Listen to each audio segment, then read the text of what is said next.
नमस्ते दोस्तों। आप सुन रहे हैं फाइनेंस ऑप्टिमाइज, जहां हम आपको समझाते हैं पैसे की बातें, लेकिन इस बार एक नए अंदाज में।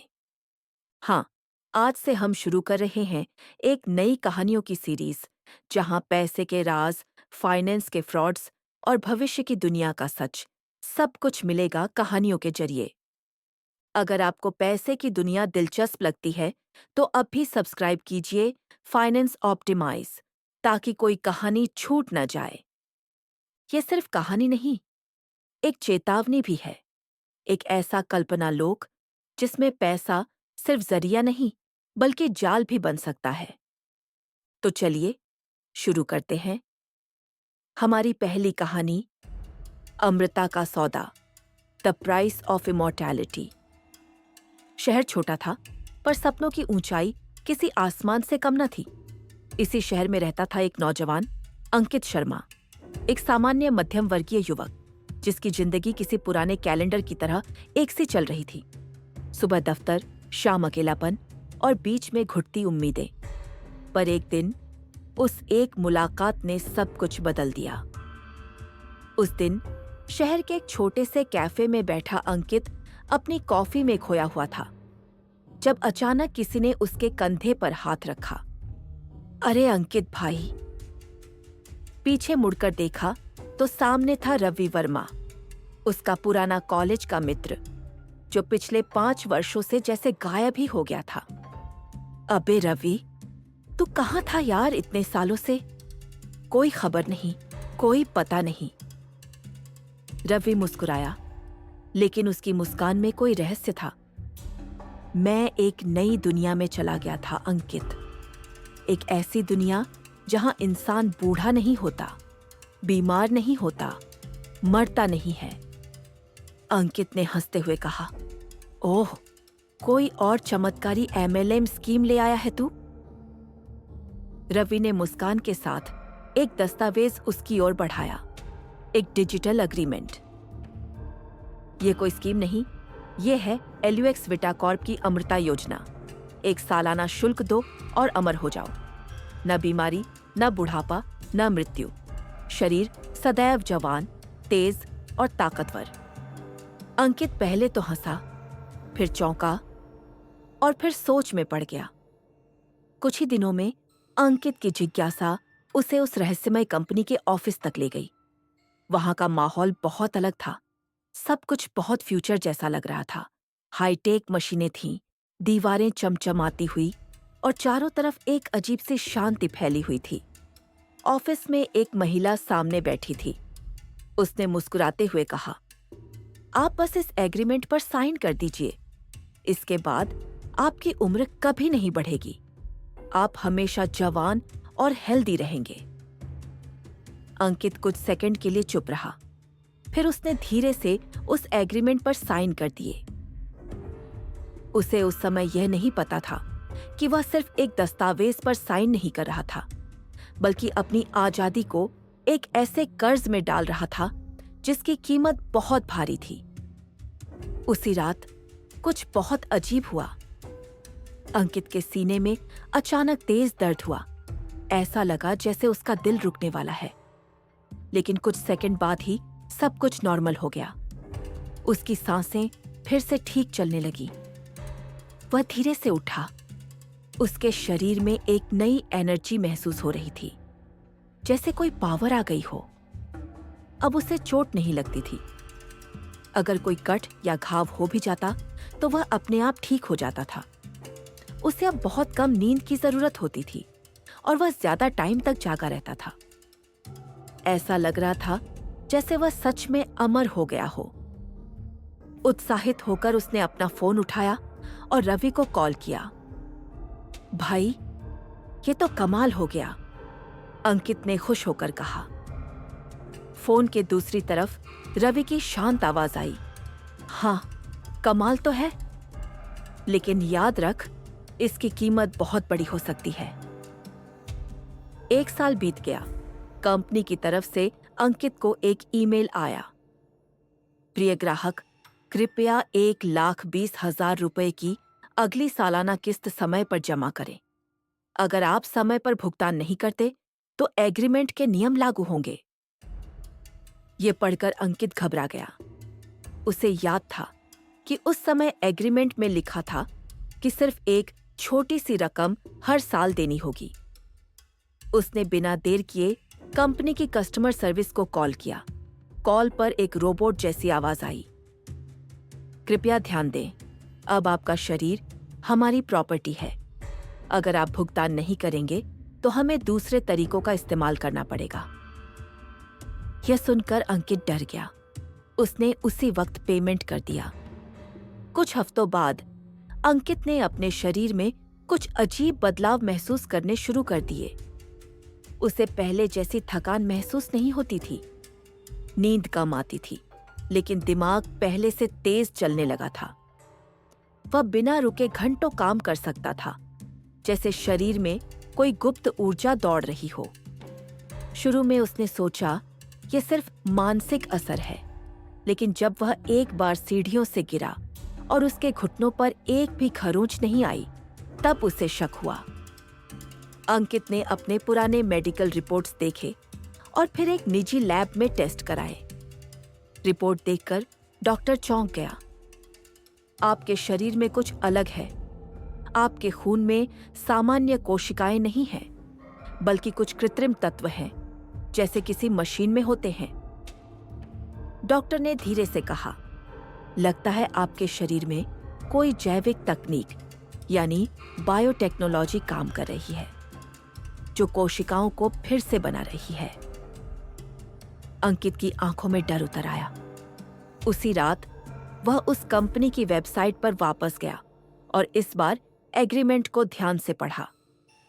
बहुत छोटे अक्षरों में एक लाइन छुपी हुई थी। यह योजना ग्राहक के शरीर में प्रायोगिक नैनो टेक्नोलॉजी इंजेक्ट करती है, जिससे उसकी जैविक उम्र थम जाती है।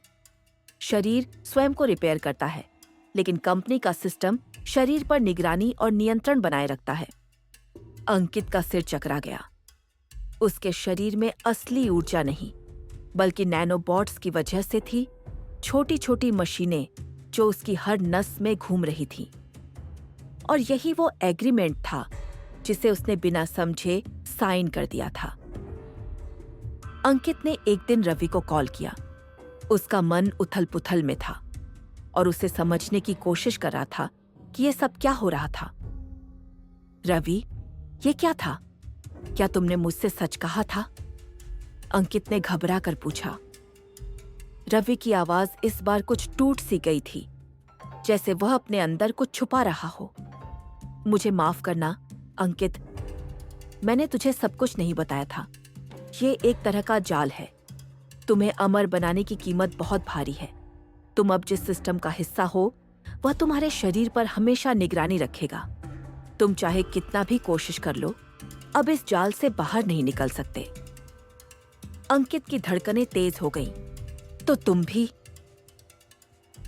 उसने करीब से महसूस किया कि रवि अब वही शख्स नहीं रहा था जो कभी उसका सबसे अच्छा दोस्त था। उसकी आवाज में कोई भावना नहीं थी, सिर्फ एक शून्यता थी। मैं अब मशीन बन चुका हूं अंकित। मेरी आत्मा बहुत पहले मर चुकी थी। अब तो सिर्फ शरीर और नैनोबॉट्स की एक मशीन हूं, रवि ने धीमे से कहा।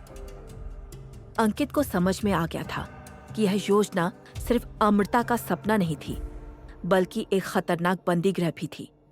वह अब उस जाल में पूरी तरह फंस चुका था, जिसमें रवि पहले ही फंस चुका था। समय के साथ अंकित को यह एहसास हो चुका था कि वह अब केवल एक इंसान नहीं था। उसकी शारीरिक स्थिति में कोई भी बदलाव अब सामान्य नहीं था। वह अपनी त्वचा, अपनी हड्डियों और यहाँ तक कि अपने खून को महसूस कर सकता था, जैसे कुछ अजनबी तत्व उसमें समा गए हों। लेकिन यह सच तब सामने आया जब उसे पूरी घटना का वास्तविक मर्म समझ में आया। वह नैनोबोट्स, जिनका इस्तेमाल उसके शरीर के भीतर किया गया था, उसके जीवन के एक खतरनाक मोड़ का कारण बने थे। अब जानते हैं अंकित इन सब में कैसे फंसा था। जब अंकित ने पहली बार ल्यूक्स विटाकॉर्प की अमरता योजना पर दस्तखत किए थे, तो उसे यह सब एक आसान और साधारण सौदा सा लगा। बस एक सालाना शुल्क और बुढ़ापे, बीमारी और मृत्यु से मुक्ति। ये सुनकर उसने बिना सोचे समझे हाँ कर दी। उसने कभी यह नहीं सोचा था कि वह किसी बड़े जाल में फंसने जा रहा है, लेकिन वह दस्तावेज सिर्फ एक साधारण एग्रीमेंट नहीं था। वह तो एक खतरनाक ट्रैप था, एक जाल जिसमें उसने अपनी पूरी जिंदगी, अपना शरीर और अपनी आत्मा बिना समझे ही एक कॉर्पोरेट सिस्टम के हाथों में सौंप दी थी। वह दिन जब अंकित ने अपनी पहली अमृता की खुराक ली थी, वह एक मेडिकल सेंटर में गया था। ये कोई साधारण अस्पताल नहीं था, ये था एक अत्याधुनिक प्रयोगशाला, जहां सब कुछ जितना परिष्कृत था उतना ही डरावना भी। यहाँ तक कि डॉक्टर का रूप भी सामान्य नहीं था। वह एक खास उद्देश्य के लिए तैयार किए गए थे, जैसे कोई मशीन हो। डॉक्टर ने उसे एक इंजेक्शन दिया, जिसे उन्होंने पेटेंटेड नैनो टेक्नोलॉजी कहा। उसने बताया, यह एक छोटा सा इंजेक्शन है अंकित, बस आपको कुछ मिनटों के लिए आराम करना होगा। आपके शरीर की कोशिकाएं फिर से जीवित हो जाएंगी और रिपेयर होना शुरू कर देंगी। अंकित ने इंजेक्शन लिया और कुछ ही मिनटों में उसे हल्का चक्कर आया। जब वह होश में आया तो उसने महसूस किया जैसे उसके शरीर में ऊर्जा का एक नया प्रवाह दौड़ने लगा हो, जैसे उसके नसों में छोटे छोटे यांत्रिक जीव उसे भीतर से शक्ति दे रहे हों। फिर अंकित ने यह ठान लिया कि वह इस जाल से बाहर निकलेगा। लेकिन एलेक्स विटा का दफ्तर अब शहर में कहीं नहीं था। उनकी वेबसाइट बंद हो चुकी थी और फोन नंबर भी निष्क्रिय हो गए थे। वह दस्तावेज अब सिर्फ एक क्यूआर कोड में तब्दील हो चुके थे, जिनका कोई मतलब अब नहीं रह गया था। उसी रात अचानक उसके घर की लाइटें झपकने लगी। टीवी अपने आप चालू हो गया और स्क्रीन पर एक संदेश चमकने लगा। कोशिश मत कीजिए सिस्टम से बाहर निकलने की। आप अब केवल डेटा यूनिट 0789 हैं। आपकी जिंदगी अब हमारी मिल्कियत है। अंकित का शरीर वहीं था, लेकिन उसकी आत्मा कहीं दूर खो चुकी थी। क्या अमृता सच में एक वरदान है, या ये आधुनिक युग की सबसे भयावह कैद? अंकित अब सिर्फ एक नाम नहीं, बल्कि एक चेतावनी बन चुका है। वह हम सभी को एक कठोर सवाल छोड़ गया है। क्या हम कभी ऐसी योजना में दस्तखत करेंगे जहां अमर होने की कीमत हमारी स्वतंत्रता हो? ये सवाल अब सिर्फ अंकित का नहीं, बल्कि हमारी जिंदगी का भी हिस्सा बन चुका है। दोस्तों, जिंदगी में कोई भी प्रस्ताव, चाहे वह कितना भी लुभावना क्यों ना हो, उसे बिना समझे स्वीकार मत कीजिए।